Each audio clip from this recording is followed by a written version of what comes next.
యేసు ప్రభు దేవునికి మహిమ కలుగును గాక. ఆమేన్. మరి ఈ సమయంలో మీ అందరికీ కూడా నా హృదయపూర్వకమైన వందనాలు తెలియజేస్తూ ఉంటున్నాను. మరి ఈ సమయంలో ప్రియమైన దేవుని బిడ్డలారా, చాలా మంది దినాలలో కనికరమును పొందలేకపోతున్నారు. చాలా మంది ఏం పొందలేకపోతున్నారు? కనికరం.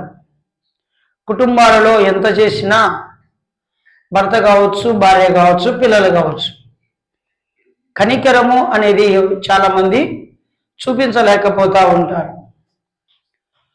భార్య ఎంతగానో పనిచేస్తూ ఉంటుంది, కానీ భర్త దాన్ని గుర్తించలేకపోతాడు. కొన్నిసార్లు కనికరం చూపించలేకపోతాడు కదా.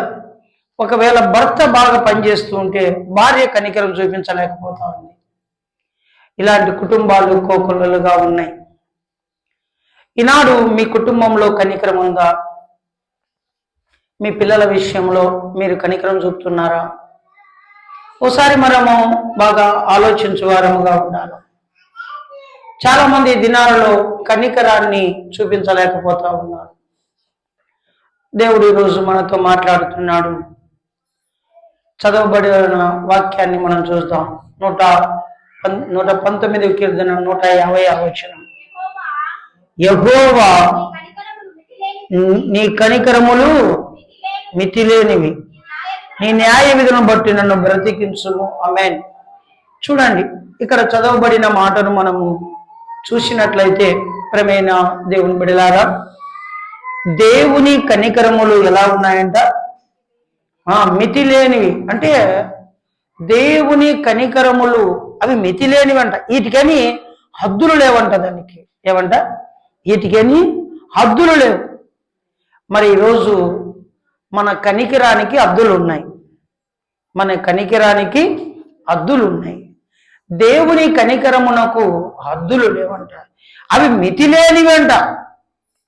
కొన్ని సందర్భాలలో మన కోరికలు కూడా ఎలా ఉంటాయంటే మితిలేని కోరికలుగా ఉంటాయి. ఆ కోరికలు అన్నీ కాదు. మనిషికి కోరికలు ఉండొచ్చు, కానీ మితిలేని కోరికలు ఉండకూడదు. అయితే ఈరోజు ప్రియమైన దేవుని బిడ్డలారా, దేవుని కనికరమునకు మితి లేదంట, హద్దులు లేవంట. దేవుని కనికరానికి ఏం లేవు? హద్దులు లేవు. వీటికని హద్దులు లేవు. ఎంత కనికరం చూపుతున్నాడంటే మనుషుల మీద దేవుడు అంత కనికరం చూపుతున్నాడు. కింద ఏమంటాడంటే అక్కడే చూడండి, నీ న్యాయ విధులను బట్టి నన్ను బ్రతికించు. దావీదు అంటున్నాడు, నీ న్యాయ విధులయా, నీ న్యాయ విధులను బట్టి నన్ను బ్రతికించు. ఈరోజు దేవుడు మనల్ని బ్రతికించేవాడుగా ఉన్నాడు. దేవుడు న్యాయ విధులను బట్టి బ్రతికిస్తాడంట. ఈరోజు నీ మీద కనికరం చూపించేవాడుగా ఉన్నాడు. అంతేకాదు, నీ న్యాయ విధులను బట్టి దేవుడు మరి నీ పట్ల గొప్ప కార్యములు చేయగలిగిన వాడుగా ఉన్నాడు. బ్రతికిస్తాడు. మన న్యాయ విధులను బట్టి, దేవుని న్యాయ విధులను బట్టి మనకు న్యాయం కూడా ఉంటే మన పట్ల కూడా న్యాయం ఉండాలి. చాలా మందికి న్యాయమే ఉండదు, అన్యాయమే ఉంటుంది. అట్లా ఉండకూడదు, న్యాయమే ఉండాలి కదా. అయితే ప్రియమైన దేవుని బిడ్డలారా, ఏదేమైనప్పటికీ కూడా నాయును అనే గ్రామంలో యేసుక్రీస్తు ప్రభుల వారు వెళ్ళినారంట. అక్కడికి వెళ్ళిన తర్వాత అక్కడ ఒక విధవరాలు ఉంది. ఆ విధవరాలకు ఒక్కడే కుమారుడు. ఏమంట? ఒక్కడే కుమారుడు. ఆ కుమారుడు చనిపోయినాడు. ప్రియమైన దేవుని బిడ్డలారా, ఒక్కడే కొడుకుంగా, కూతుర్లు లేరు, ఎవరు లేరు. అటు చూస్తే భర్త చనిపోయినాడు. భర్త చనిపోతే ఇంకా కొడుకుని చూసుకుంటా ఉంది. ఒక రోజు కుమారుడు కూడా చనిపోయినాడు. కుమారుడు చనిపోతే పుట్టెడు దుఃఖంలో ఉంది, పుట్టెడు బాధల్లో ఉంది. ఓదార్చేవారు నా అనేవారు ఇక లేరు. అటు చూస్తే భర్త కోల్పోయింది, ఇటు చూస్తే కుమారుని కోల్పోయింది. ఏం చేయాలో అర్థం కాని స్థితిలో ఉంది. ఏం చేయాలో అర్థం కాని స్థితిలో ఉంది, అయోమయ స్థితిలో ఉంది. ఏంటి? అటు చూస్తే నా భర్త కోల్పోయినాడు, ఏదో నా కుమారుని చూసుకొని బ్రతుకుతున్నానులే అనుకుంటే ఉన్న నా కుమారుడు గురుక చనిపోయా. ఇప్పుడు నేనేమై ఉన్నా? ఒక విధవరాలు, ఒంటరిగా ఉన్నా. నేను ఒక విధవరాలు అయి ఉండి ఒక ఒంటరిగా ఉన్నా. ఆ గ్రామంలో ఉన్న వాళ్ళు పెద్దలు, గ్రామానికి పెద్దలు ఉంటారు కదా, ఆ గ్రామానికి ఉన్న పెద్దలు వచ్చి ఆదరించినారండి. ఆమెను ఆదరించినారు, ఓదార్చినారు, ఆమెను ప్రేమించినారు. కానీ ఆమె కన్నీళ్ళు ఆగలేదు. ఆమె మీద కనికరం చూపుతున్నారు కానీ, ఆ కనికరము మీద చూపుతున్నారు కానీ ఆమెకైతే న్యాయం దొరకలే. ఆమెకైతే న్యాయం దొరకలే. అందరూ అయ్యో పాపం అంటున్నారు కానీ, ఒకవేళ కొద్దిమంది అనిండొచ్చు బహుశా ఊర్లో, అమ్మా నీ కుమారుడు అనుకోవచ్చు కదా, మమ్మల్ని నీ కుమారుడు అనుకోవచ్చు, నువ్వు ప్రేమించవచ్చు కదా మమ్మల్ని. అయినా కూడా ఆ తల్లికి తెలిసింది నా కుమారుడు నా కుమారుడే, పక్కవారు పక్కవారే అని. సొంత తన కుమారుని కోల్పోయి వేదనలో ఉందండి, బాధలో ఉంది. ఇక చివరికి ఆ గ్రామంలో ఉన్న వాళ్ళందరూ ఏం చేస్తారంటే పాడే కట్టుకొని మరి సమాధుల తోటకు తీసుకెళ్తా ఉన్నారు.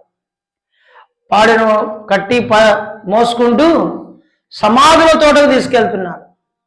ఎప్పుడైతే సమాధుల తోటకు తీసుకెళ్తున్నారో ప్రేమైన దేవుని బిడ్డలారా, ఆమె ఇంకా ఏడుస్తుంది. ఇంకా దూరం అయిపోతున్నాడే నా కుమారుడు, ఇక దూరం అయిపోతున్నాడే అని ఏడుస్తూ ప్రలాపిస్తూ ఉంది.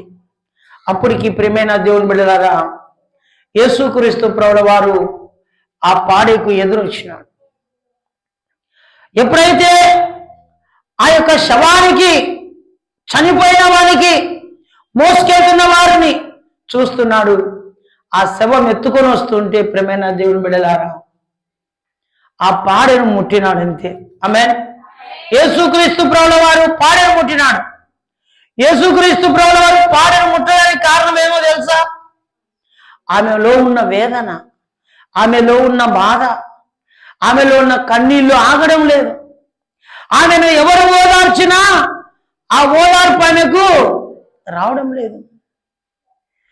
కనికరపడుతున్నారు కానీ ఆమె మీద కనికరం రాలేదు. ఎంత ఏడుస్తుందంటే అంత ప్రలాపిస్తూ ఉందండి. ఎంత బాధపడుతుంది అంటే అంత బాధపడుతుంది. పిల్లలు పోగొట్టుకున్నాక తెలుస్తుంది ఆ బాధ.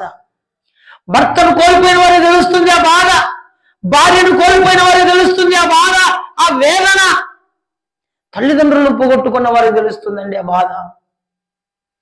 ఈరోజు ప్రియమైన దేవుని బిడ్డలారా, ఒక్క కుమారుని పోగొట్టుకొని విలవిలలాడుతూ ఏడుస్తూ ఆ విధవరాలు బాధపడతా ఉంది. ఆ విధవరాల దగ్గర పోయి యేసు ప్రభువు వారు ఏమన్నారు? అమ్మా ఏడ్చొద్దు అంటున్నాడు. లూకాసు వార్త 7వ అధ్యాయం చేయండి. లూకాసు వార్త 7వ అధ్యాయం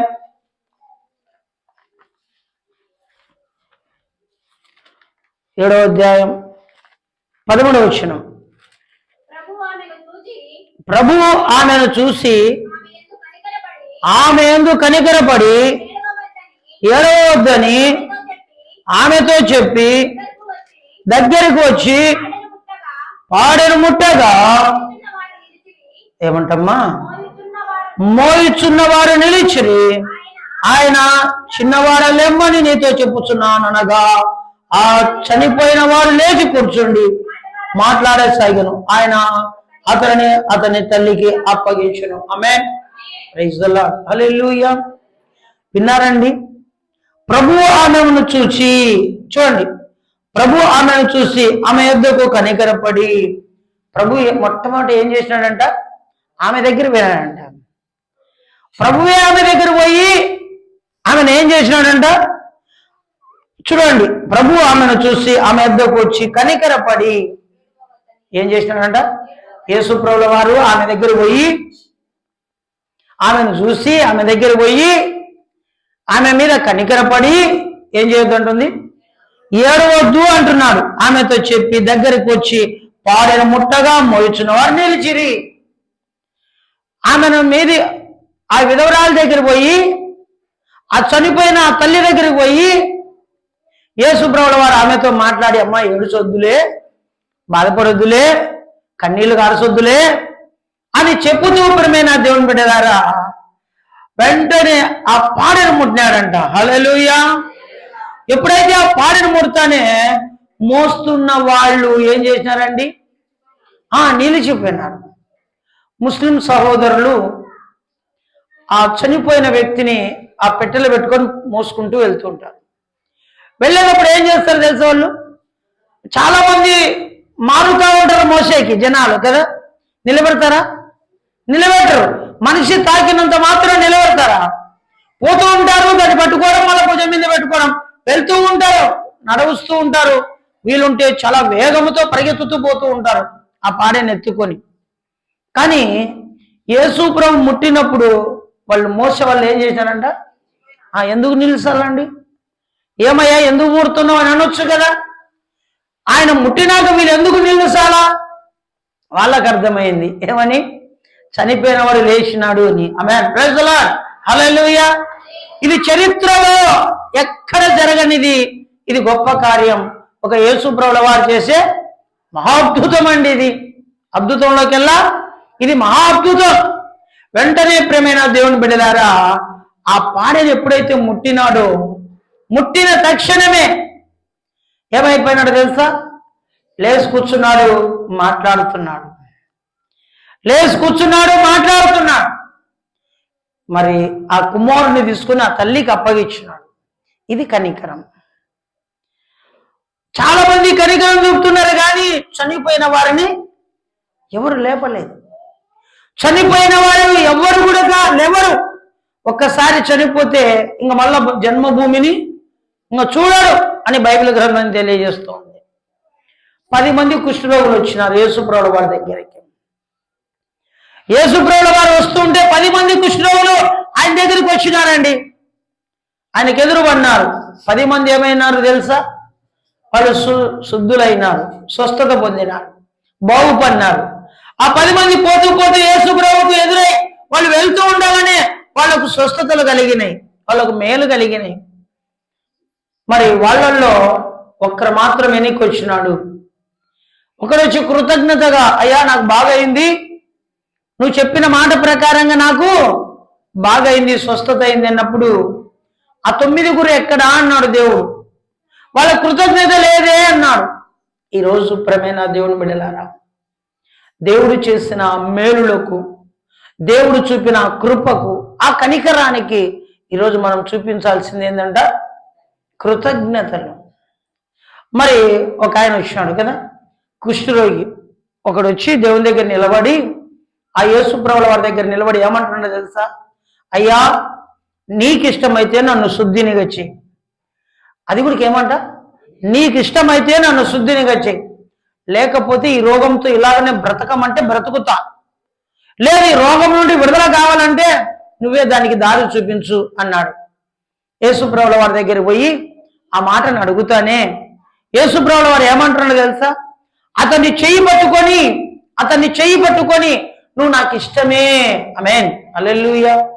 ఏమంటున్నాడండి? చెయ్యి పట్టుకొని నువ్వు నాకు ఇష్టమే. రోగంతో ఉన్నవారే మనకి ఇష్టం అంటామండి? వాళ్ళ దగ్గర కంపు వాసన వస్తుంది, మాకు ఇష్టమే మీరు అంటారండి?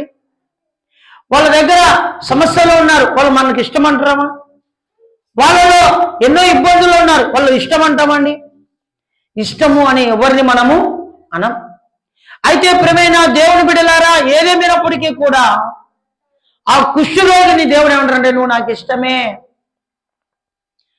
దేవునికి ఎవరు ఇష్టం అండి? రక్షింపబడిన వాళ్ళు ఇష్టం, రక్షణ పొందని వాళ్ళు దేవునికి ఇష్టం లేదు. కానీ ఈ సమయంలో ఈ రోగి దేవునికి ఇష్టమైనాడంట. రోగి ఏమైనాడంట? ఇష్టమైనాడు. నీకు కూడా ఏమైనా రోగాలు ఉంటే, నీకు కూడా సమస్యలు ఉంటే, నీకు కూడా అనేకమైన ఇబ్బందులు ఉంటే ఈరోజే నువ్వు దేవుని దగ్గరికి వస్తే నీ జీవితంలో ఖచ్చితంగా దేవుడు ఏం చేస్తాడో తెలుసా? మేలు చేస్తాడు. ఎందుకు? నీ మీద కనికరపడి, నీ మీద దయ చూపించి ఆయన నీకు మేలు చేయగలిగిన వాడుగా ఉన్నాడు. హల్లెలూయా. ఇప్పుడు ఆ కుష్ఠవ్యాధి సీము రక్తం కారుతూ సమస్యలతో వేదనతో ఒక బాధతో కన్నీళ్లు కారుస్తూ యేసయ్య దగ్గరకు వచ్చి, అయ్యా నీకు ఇష్టమైతే నా రోగాన్ని తీసేయ్యా అన్నాడు. బాగైంది పో అనొచ్చు కదా దేవుడు, బాగైంది నువ్వు వెళ్ళిపో ఇక్కడ ఉండొద్దు అనొచ్చు కదా. అతన్ని పట్టుకోవడం ఏమిటి బాగా గమనించండి. అతను అనుకున్నాడు, యేసయ్య దగ్గరికి నేను వెళ్ళడానికి అర్హత ఉందో లేదో, యేసయ్య దగ్గరికి నేను అడగడానికి అర్హత ఉందో లేదో. కానీ యేసుక్రీస్తు ప్రభువు వారిని అడుగుతూ ఉంటే ఆ యేసుక్రీస్తు ప్రభువు వారు అతని చేయి పట్టుకున్నాడంట. అతనుకున్న వ్యాధి భయంకరమైన వ్యాధి, అతనుకున్న జబ్బు భయంకరమైన జబ్బు. ఆయనకు సీము రక్తం కారుతుందండి. ఆమేన్. సీము రక్తము కారుతా ఉంది. అలాంటి సీము రక్తం కారే చేతులను పట్టుకొని నువ్వు నాకు ఇష్టమే అంటుంటే అక్కడున్న జన సమూహం చూస్తున్నారండి. అక్కడున్న ఆ జన సమూహం చూస్తున్నారు, అక్కడున్న శిష్యులు చూస్తున్నారు, వేల సంఖ్యలో జనాలు చూస్తున్నారు. అతని రోగాన్ని ఎంత అద్భుతముగా తక్షణమే శీఘ్రముగా స్వస్థపరిచినాడు చూడు. అతనికి కొన్నేళ్ల నుండి ఉంది ఆ వ్యాధి, ఆ జబ్బు. తక్షణమే దేవుడు ఏం చేసినాడండి, వెంటనే నువ్వు నాకు ఇష్టమే అంటానే, కనికరం చూపుతానే, ఆ జాలి చూపుతానే అతనికి ఏమొచ్చిందంట, స్వస్థత కలిగింది. ఈరోజు ఈ మాటలు వింటున్న నీకు కూడా స్వస్థత కావాలనుకుంటున్నావా? నీ కుటుంబంలో కూడా విడుదల కావాలని అనుకుంటున్నావా? నీవు కూడా దేవుని యొక్క కనికరాన్ని రుచి చూడాలనుకుంటున్నావా? దేవుని కనికరాన్ని నువ్వు కూడా పొందాలని అనుకుంటున్నావా? దేవుని కనికరమే మనుషులను బ్రతికిస్తుందండి. దేవుని కనికరాన్ని మనుషులను చావు బ్రతుకుల మధ్యలో కొట్టిమెట్టాడుతున్న నిన్ను బ్రతికిస్తుంది. పాపములో మగ్గిపోతున్న నిన్ను రక్షిస్తుంది, నిన్ను కాపాడుతుంది. యేసు కృప మనుషులను కాపాడుతుంది. యేసు కనికరము మనుషులకు మేలు చేస్తుంది. ఈరోజు నువ్వు ఏ జబ్బుతో బాధపడుతున్నా, మైక్లో వింటున్నా నీవు, మందిరంలో కూర్చున్న నీవు, ఏ జబ్బుతో నువ్వు బాధపడుతున్నా, ఏ నొప్పితో బాధపడుతున్నా, ఏ వేదనతో బాధపడుతున్నా, సమస్యలతో కొట్టిమెట్టాడుతున్నా, అవి ఎలాంటివైనా సరే ఈరోజే నీకు విడుదల దేవుడు ఇవ్వబోతున్నాడు. ఈరోజు దేవుడు నీకు మేలు చేయబోతున్నాడు. ఈరోజే దేవుడి జీవితంలో ఒక గొప్ప అద్భుతము చేయబోతున్నాడు.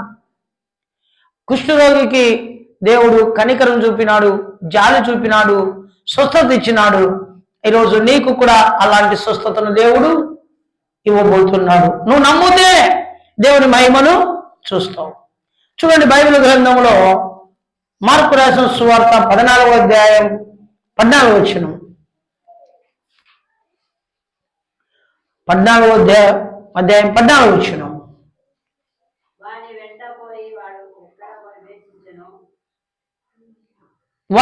పోయి వాడు ఎక్కడ ప్రవేశించనో ఆ ఇంటి యజమానుని చూసి, నేను నా శిష్యులతో కూడా పస్కాను భుజించుటకు నా విడిది గది ఎక్కడని బోధకుడును అడుగుచున్నాను చెప్పి.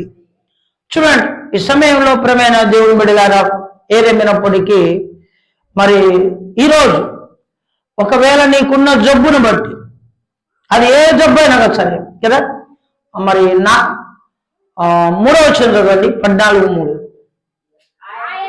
ఆయన బెతనియలో కుష్ఠరోగి సీమోను వెంట భోజనములకు కూర్చున్నప్పుడు ఒక స్త్రీ మిక్కిలి విలువగల జటమాసుని తీసుకుని వచ్చి అత్తరు బుడ్డిని పగలగొట్టి ఆ అత్తరు ఆయన తల మీద పోషును. అయితే కొందరు కోపపడి, ఈ అత్తరు ఇలాగూ వ్యక్తపరచనేలా, ఈ అత్తరు 300 దేనారముల కంటే ఎక్కువ వెలకు అమ్మి బీదలకు ఇవ్వచ్చునని ఆమె గురించి సనువుకుని. ఆమె చూడండి, ఇక్కడ మనం చూస్తే కుష్ఠరోగైన మరి సీమోనంట, అంటే బెతనియా అనే గ్రామంలో ఇక్కడ మనం చూస్తున్నాం. యేసుప్రభు ఉన్నాడు, ఒక విధవరాలు, చూడండి ఒక స్త్రీ మిక్కిలి విలువ కలిగిన జటమాసుని తీసుకొని యేసుప్రభు తల మీద కదా దాన్ని ఏం చేసిందంట, పోసిందంట.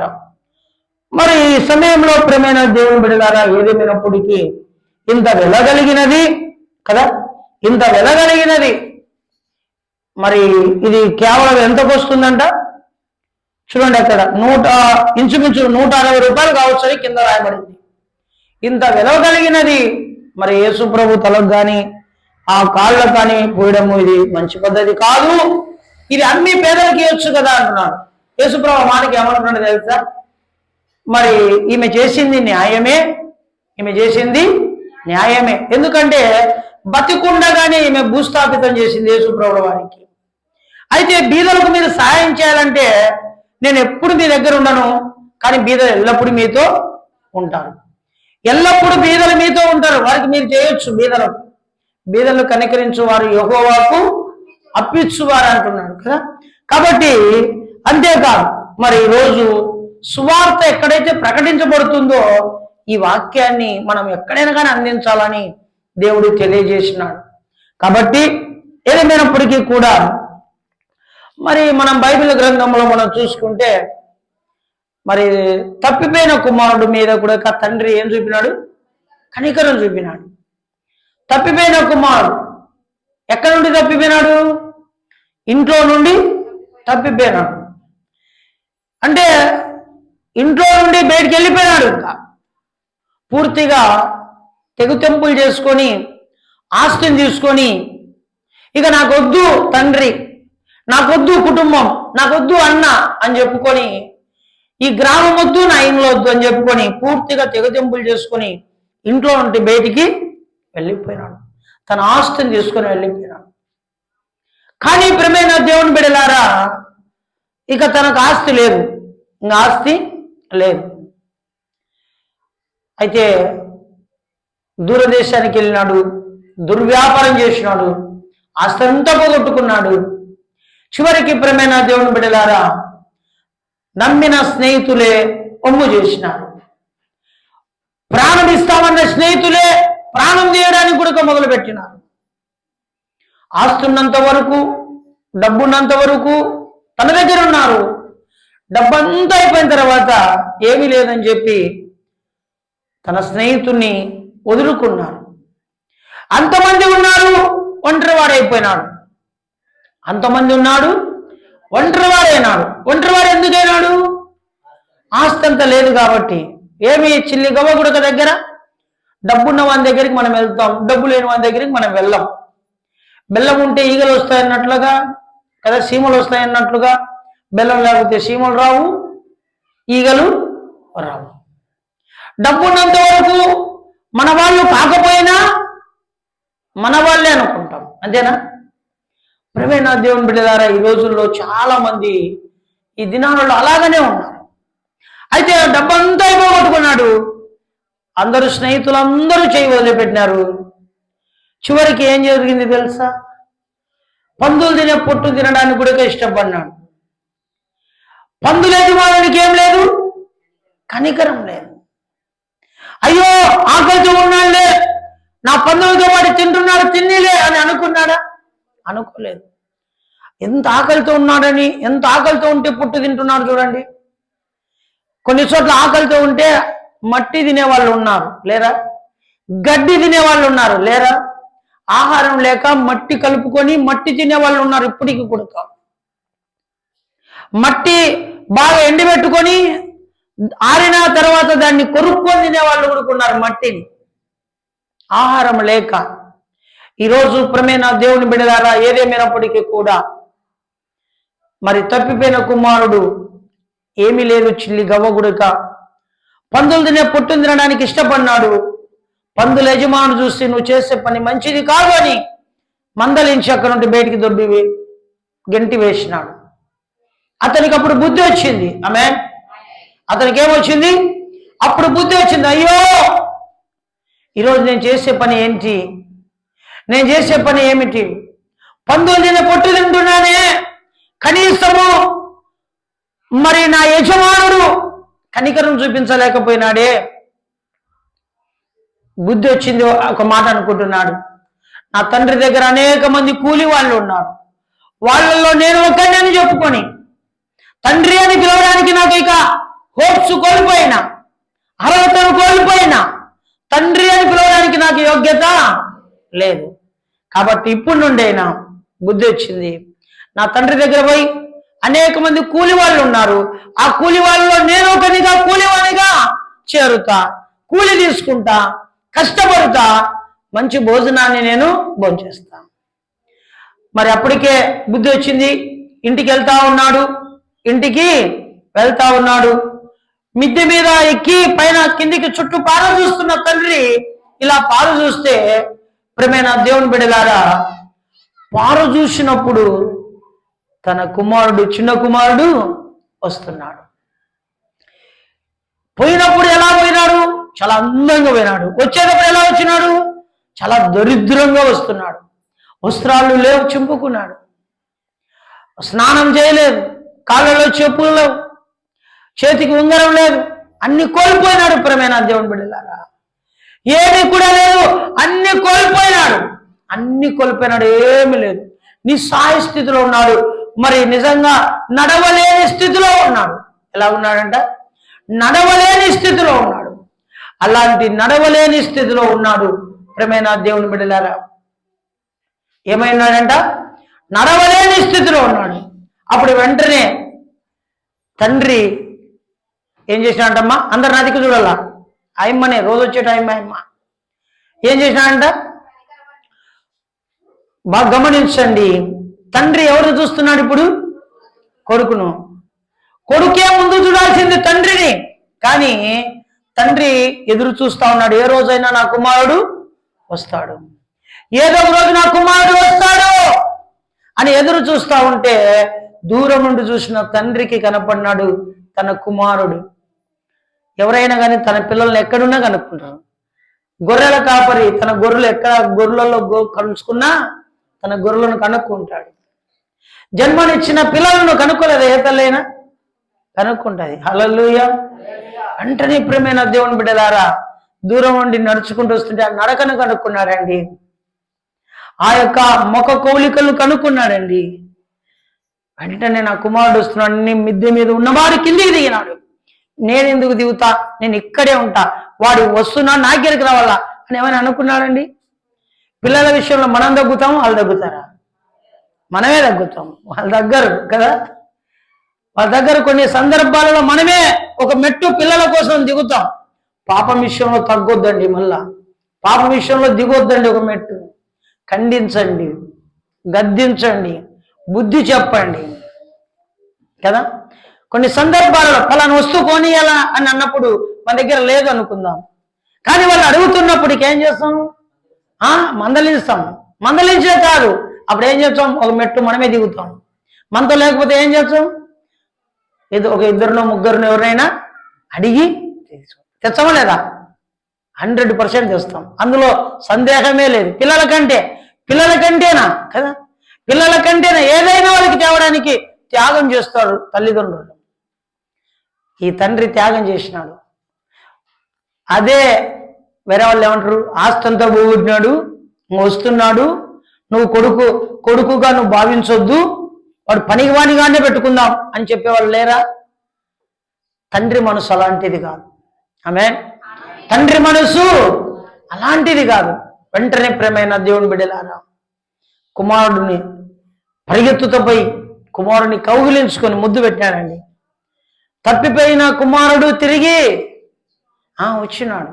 చనిపోయిన నా కుమారుడు తిరిగి బ్రతికినాడు. ప్రేమైన దేవుని బిడ్డలారా, ఏదేమైనప్పటికీ కూడా ఈ సమయంలో దేవుడు తన జీవితంలో గొప్ప కార్యాన్ని చేస్తున్నాడు.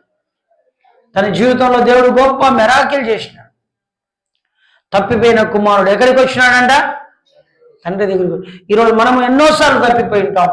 యేసు ప్రభు దగ్గరికి రండి. యేసు ప్రభు గొప్ప కార్యం చేస్తాడు, ఆశ్చర్య కార్యాలు జరిపిస్తాడు. తప్పిపోయిన మనం అందరం ప్రభు దగ్గరికి వస్తాం.